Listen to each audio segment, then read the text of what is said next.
If you were the main character in a movie of your life, what would the audience be screaming at you to do right now? We've all been there, right? Like you go to a movie, you watch a TV show, and you want to just jump through the screen and grab the person and say, like, chase the girl to the airport or like, don't go down in that basement. Whatever the thing is, you are that main character in the movie of your life, and the audience would be screaming something at you right now. What is it?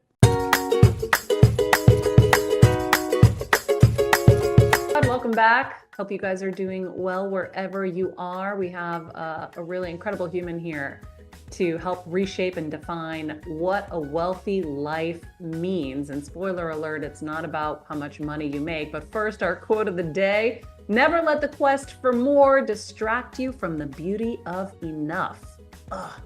That is from Sahil Bloom. Guys, get ready for more of those moments where he drops amazing truth bombs. He is an entrepreneur, #1 best-selling author, who just debuted his new self-help book called The 5 Types of Wealth. Let's just say Tim Cook loves it, Mel Robbins, so many more. It makes me so excited to chat with him about what exactly the 5 types of wealth are, where to begin if you've hit rock bottom, plus how to make better decisions based on what is creating energy versus draining your energy. I can't wait for him to share more on that for you guys. I know this is going to be such an inspiring episode. So Heal Squad, enjoy. So I really love the idea of designing your dream life rather than just wishing for your dream life or dream boarding although dream boarding is probably part of the design process. I guess I've never really thought about designing my dream life. Will you kind of talk a little bit about that and where that came from? Yeah, absolutely. I would say one of the core points to all of this is that the greatest discoveries in life come not from finding the right answers, but from asking the right questions.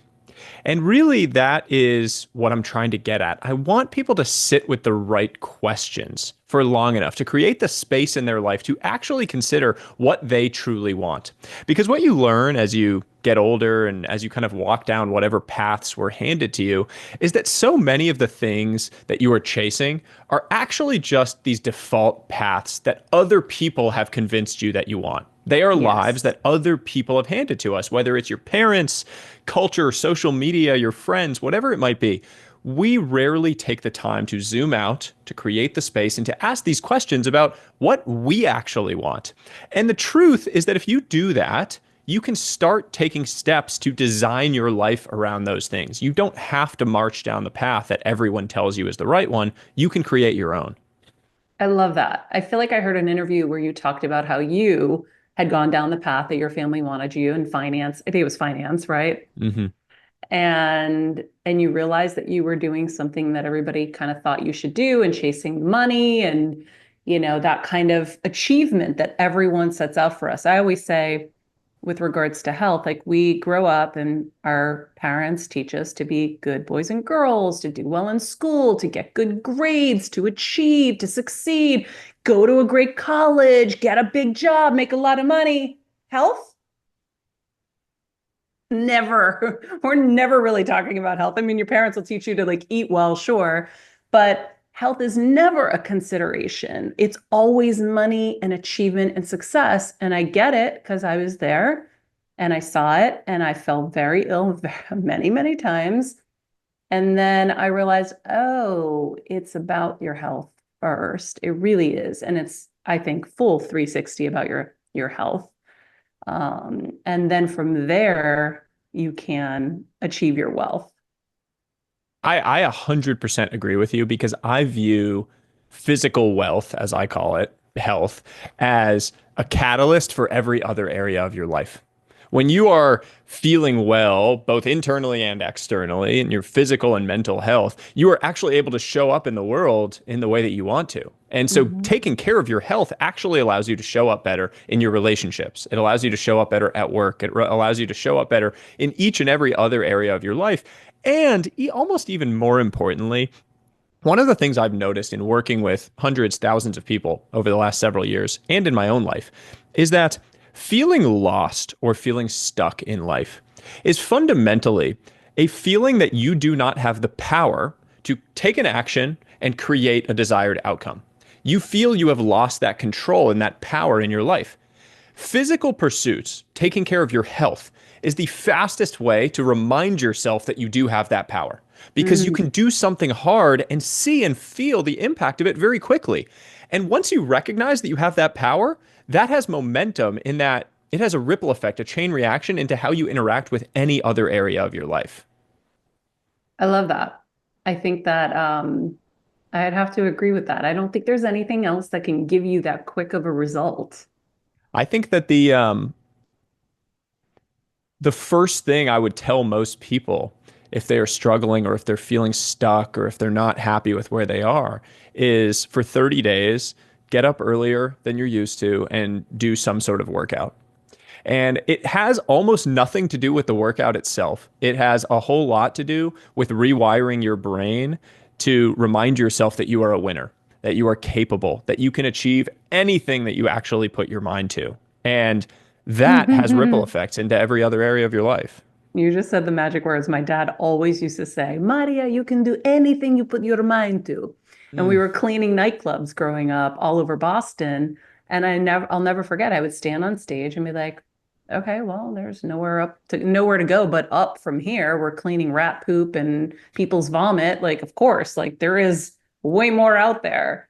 But I think, it's hard when people are in those really rough times. And one of the things we were talking about with the team before this was what do you do when you are hitting a bottom, when the worst has happened and you are, as Kanye would say, in a sunken place? mm. What's the first thing someone can do? Is it what we just talked about? And then how do you kind of go from there? Because I do want to get into the 5 types of wealth. And by the way, friends, Sahil wrote this really great book. It's called The 5 Types of Wealth, a transformative guide to design your dream life. And we are going to go through the 5 types, which is time, social, mental, physical, and financial. Um, and so I kind of like would love a step by step for somebody. Yeah. There's this beautiful quote, probably one of my favorite quotes that I come back to over and over again in my own life. It is from Rumi, the ancient poet. And he wrote, "The wound is where the light enters you." The wound is where the light enters you. And it's a reminder that during those periods of darkness, that depth, that feeling of being completely stuck, the destruction that you've encountered, that is actually the point where the seeds of your eventual rebirth are being planted. They're being sown. But you have to allow them to enter you. You have to actually experience that. And it ties Meaning what? Like don't numb out those painful feelings.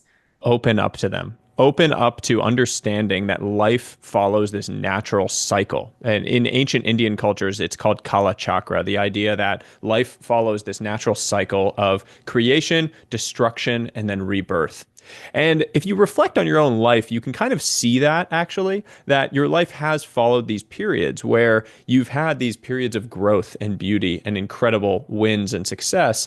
And they're almost inevitably followed by these seasons of struggle. There's something that comes that throws chaos into your life. It could be a divorce, a loss of a family member, some point of grief, a job loss, whatever it is. That period of destruction follows.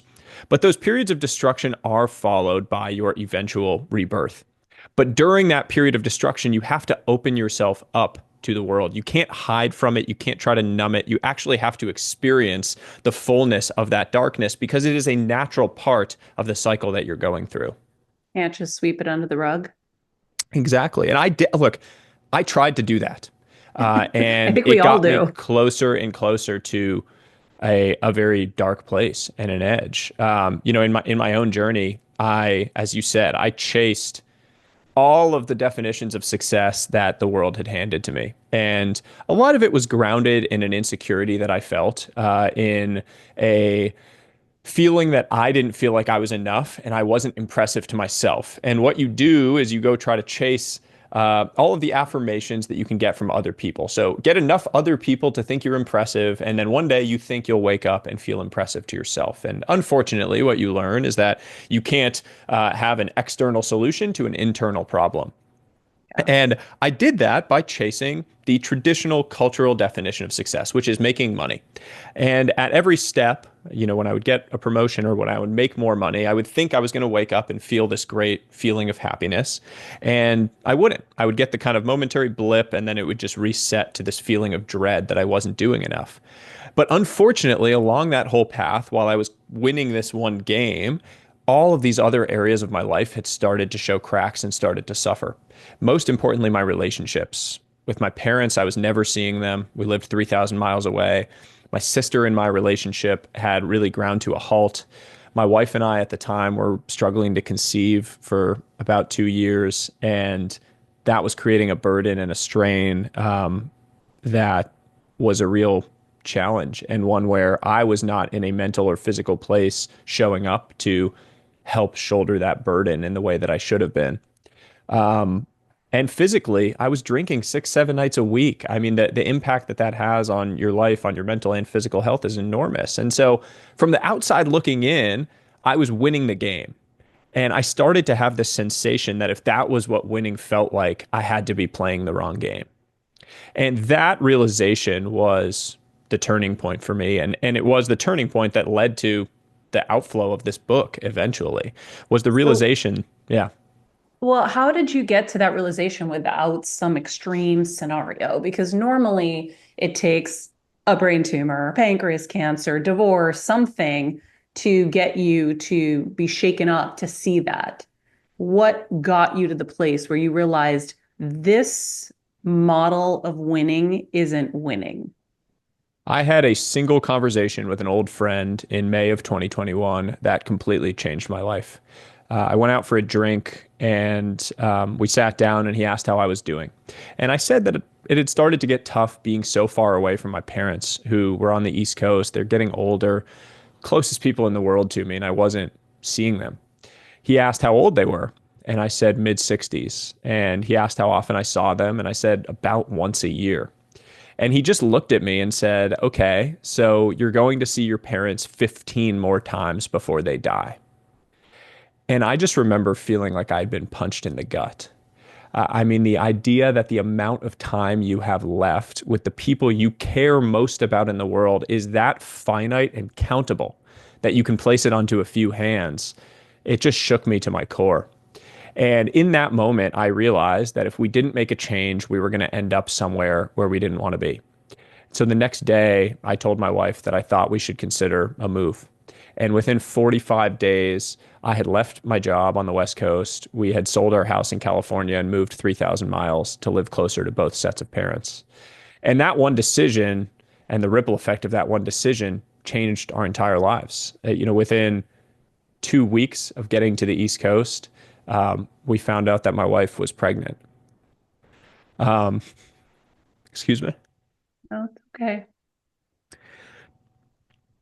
I'm not a particularly religious person, but after 2 years of struggling to conceive and experiencing that right after making this big change, it was one of those moments in life when you feel like God winked at you, like when things come into alignment, everything falls into place as it should. And that was really the spark that brought me back to life in some ways. I thanks for sharing that. I think I had a dinner with an executive once, and he told me the same thing. He did the math. Somebody had approached him. He lived, I think, in the Philippines, and he was like, how often do you see your mom? And he's like, oh, once a year. Did the same math. He's like, so you got about 15, 20 more visits with her. And then he went down to the hours. You only see her for a couple of hours. Okay, so then the hours was even more shocking. And I remember that. And at that point, I was already a hoarder with my parents. I would keep them as much as I could in California with me. And they'd come out for a week and they'd stay for 6 months. And then I'd cry when they would leave and then they would come back. But I feel like I've always gotten to know how precious that is because my dad almost died on the regular. So I knew I had to keep them close. But I think it's a really great reminder for everybody.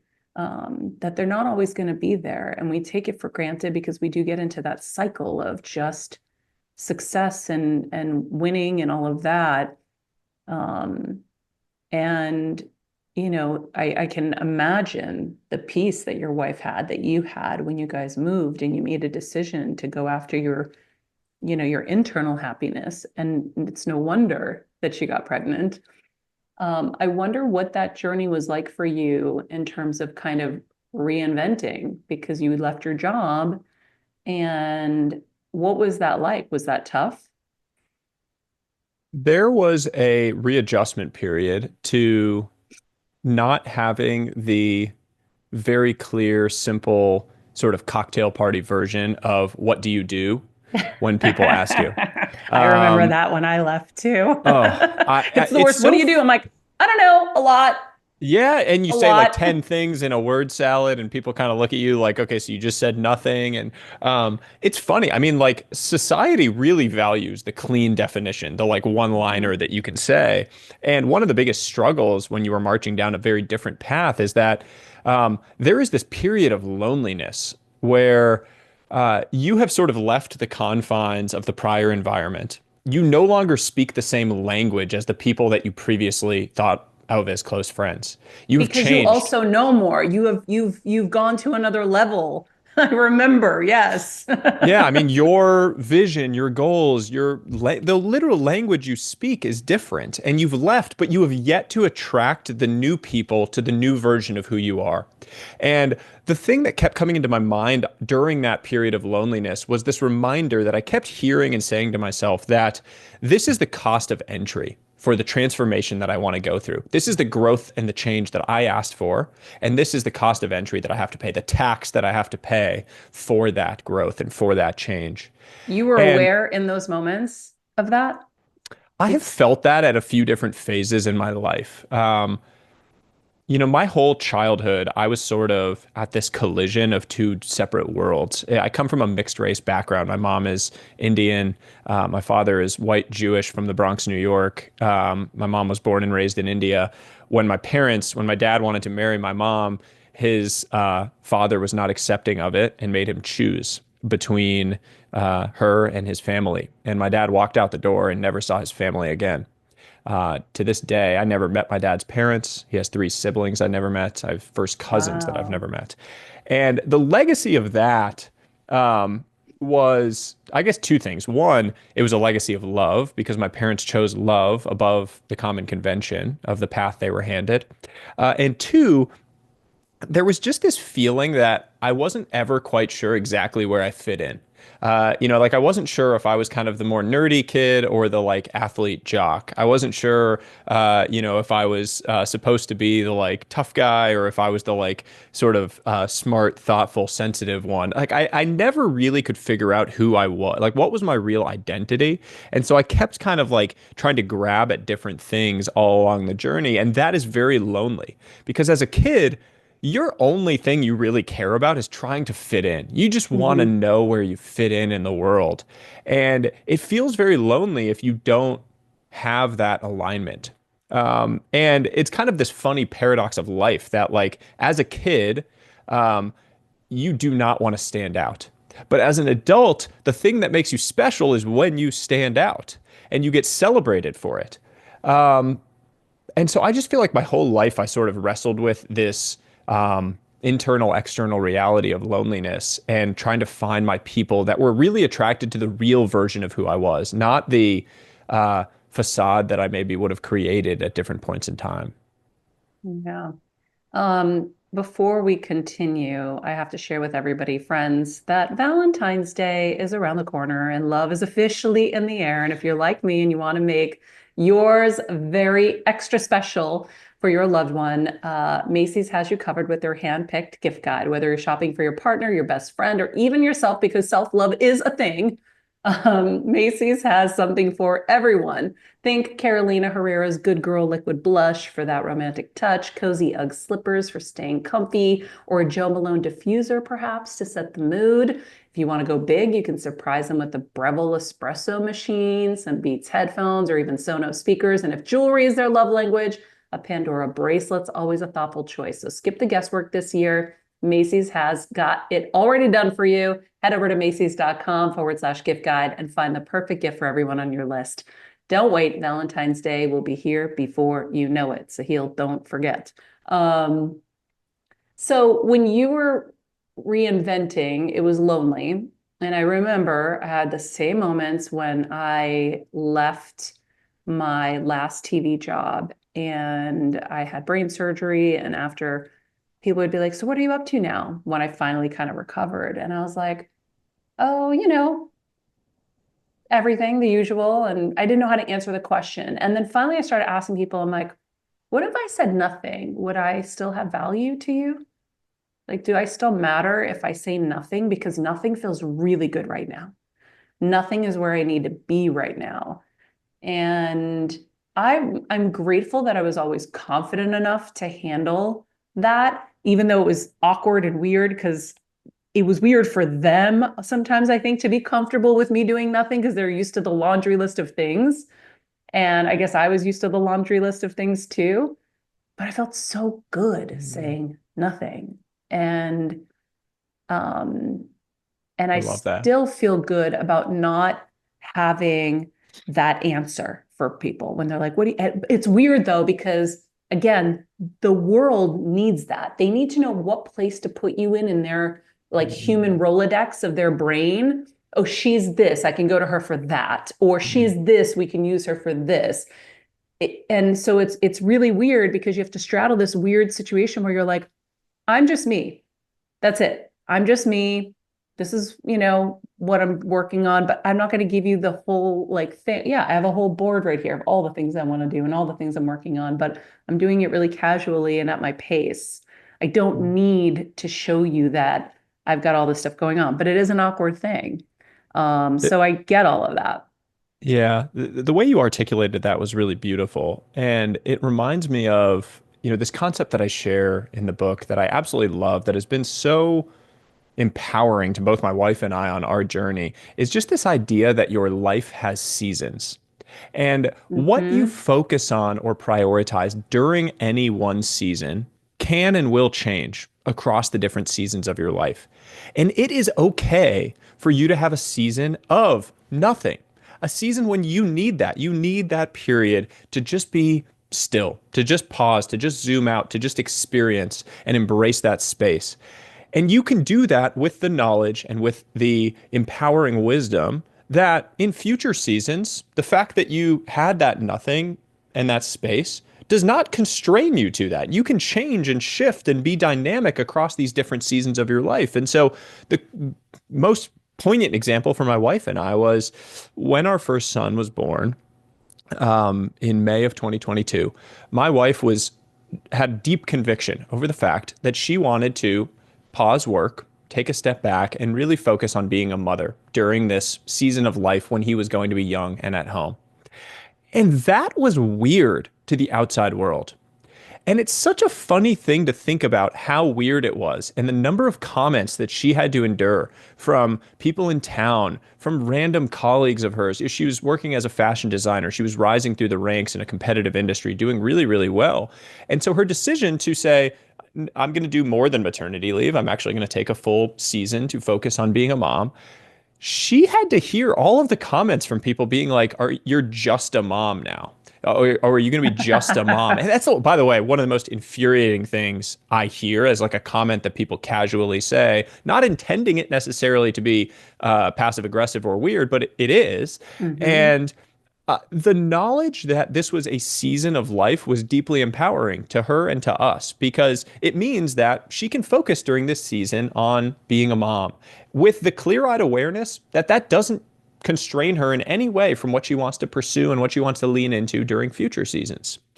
And I just love that idea. And I keep coming back to it over and over again because we are change capable creatures. We are dynamic. And that awareness is so, so important on your journey. Well, also, we're looking at the whole clock idea of like what we have left with people in general. I just look at things like, I don't know what's around the corner. So why don't I do what I really feel is good right now? Because I might not have that later. So if it feels good right now to just nest here in Connecticut and be with my baby and do one thing a day, that's what I'm going to do because that's what I feel like is right for me right now. And I'm okay with that. And I'm okay with how that all kind of will trickle out because I think I'm going to be my best version no matter what. Mm. So the thing is getting to a place of comfort in your own skin to make those decisions. And I think that's really hard for people when not everyone has incredible discipline, not everybody has incredible confidence, not how everybody has these things that may allow us to do some of those things, let's say. So how do you help people get to that place where they can reinvent? And maybe we need to go through the five types of wealth now and then get to that. But Yeah, we can do it either way. I'll start with a question that really helps a lot of people with exactly this, because what you said is absolutely correct. It all kind of starts with having enough self-awareness to identify what you truly need to do in the moment.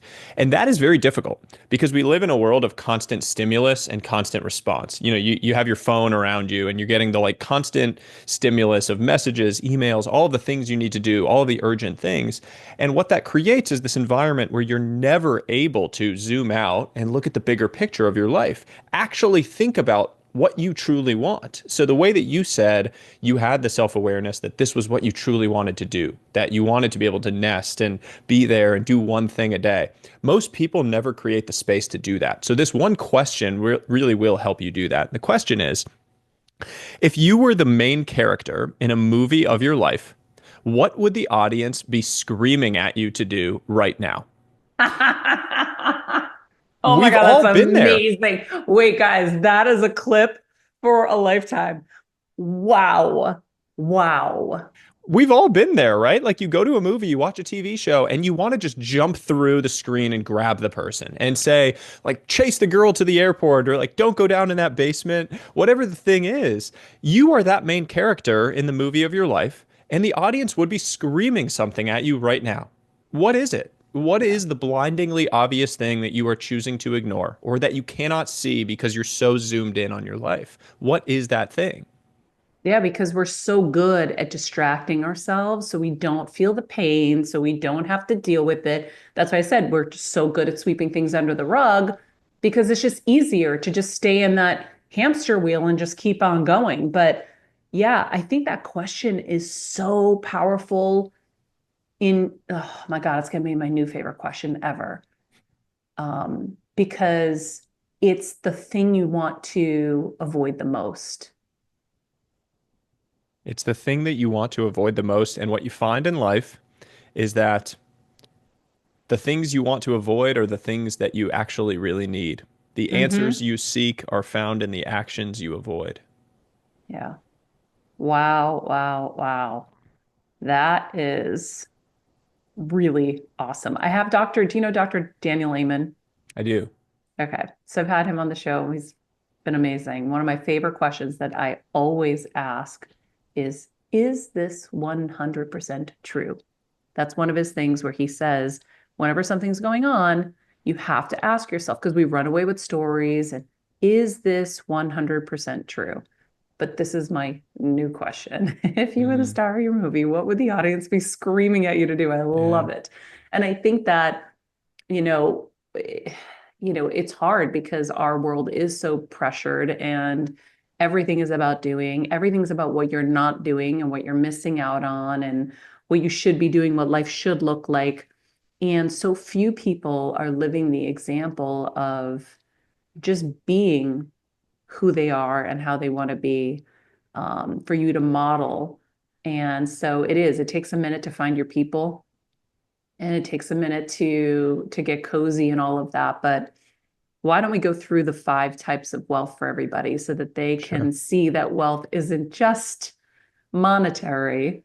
And I think this is really important for people. And I think that's why your book is doing so well, is it's really, really important for people to see that there's so much more to it. And that's what's been missing. And that's why we're, you know, in a lot of trouble in a lot of Mm. ways. So the five types of wealth that I talk about are number one, time wealth. Time wealth is all about freedom to choose. how you spend your time, who you spend your time with, where you spend it, when you trade it for other things. It is about that awareness that we talked about of the finite, impermanent nature of your time, of the fact that time is truly your most precious asset. It's the only thing that you can never get back. Social wealth is all about your relationships. This is about the people, the few close relationships, the real deep relationships, the people you love, and then the broader, looser connections to something bigger than yourself, these communities around you. Mental wealth is the third type. This is all about purpose. It's about growth. It's about creating the space in your life necessary to wrestle with those kind of questions that we just talked about, to actually be able to sit with those questions, whether through solitude, meditation, spirituality, religion, something that allows you to create that space to pause in your life.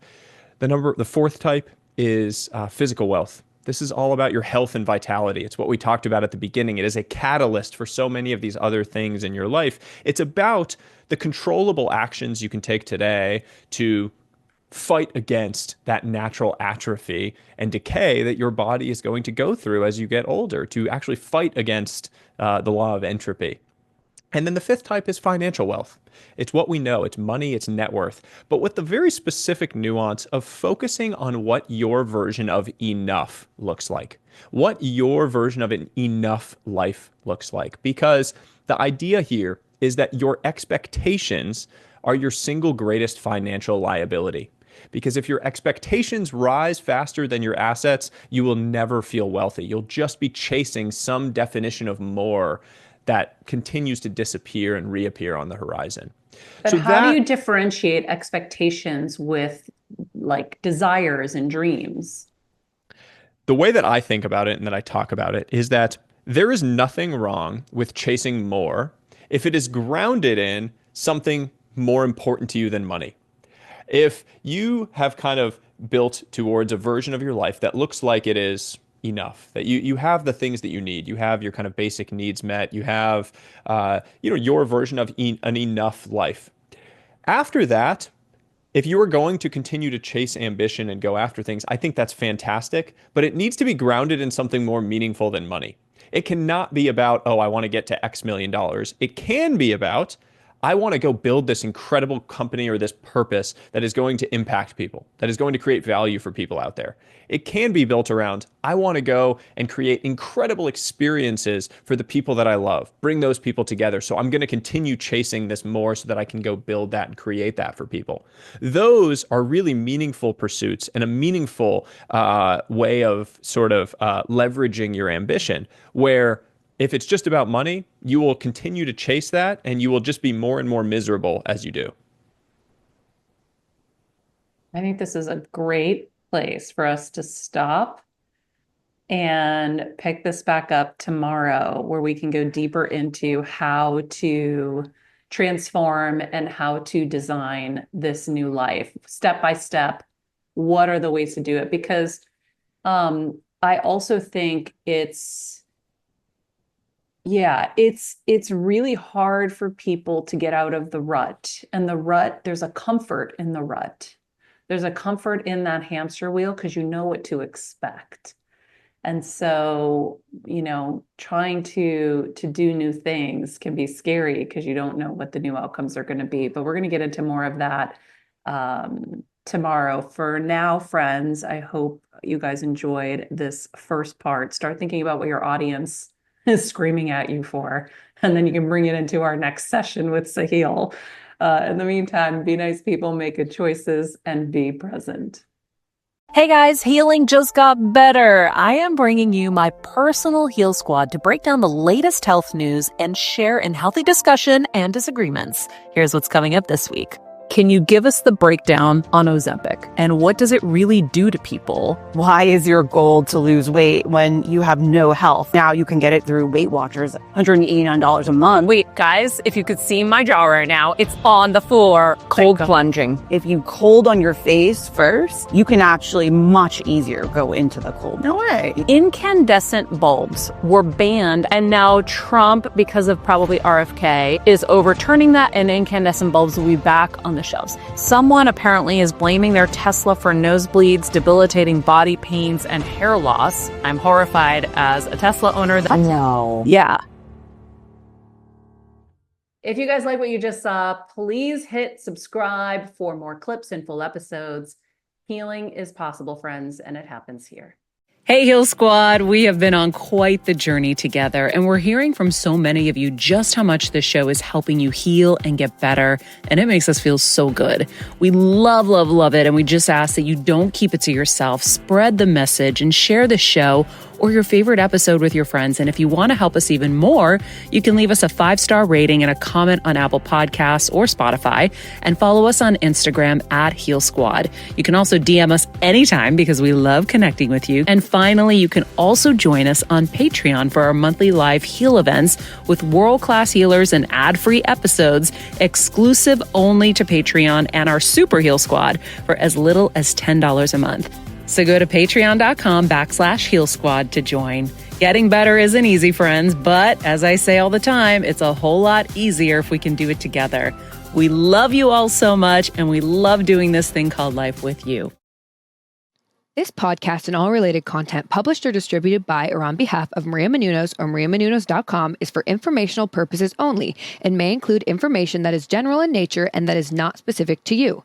Any information or opinions expressed or contained herein are not intended to serve as or replace medical advice, nor to diagnose, prescribe, or treat any disease, condition, illness, or injury, and you should consult the healthcare professional of your choice regarding all matters concerning your health, including before beginning any exercise, weight loss, or healthcare program. If you have or suspect you may have a healthcare emergency, please contact a qualified healthcare professional for treatment. Any information or opinions provided by a guest expert or host featured within website or on company's podcast are their own, not those of Maria Menounos or the company.